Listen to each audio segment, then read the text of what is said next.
এই জায়গাটায় বিরাজ করে। তাই প্রথমেই তাদের আমি বলি জোহার, জয় জোহার আছে আপনাদের পেনশন, আপনারা জানেন তো, সবাইকে জয় জোহার জানাচ্ছি। এবারে আমরা প্রার্থী দিয়েছি প্রসূনকে।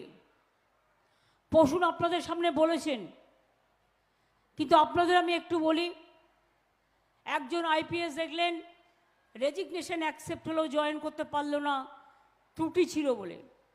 কিন্তু প্রসূন চিরকাল পুলিশের প্রথম লেভেল থেকে হায়েস্ট লেভেল পর্যন্ত কাজ করেছে, কিন্তু ওর নামে কোনোদিন কোনো বদনাম ছিল না, ওর নামে কোনোদিন কোনো অ্যালিগেশন ছিল না, ওর নামে কোনোদিন গুলি চালানোর কোনো এই ছিল না। ও চিরকালই দৌড়ে গেছে।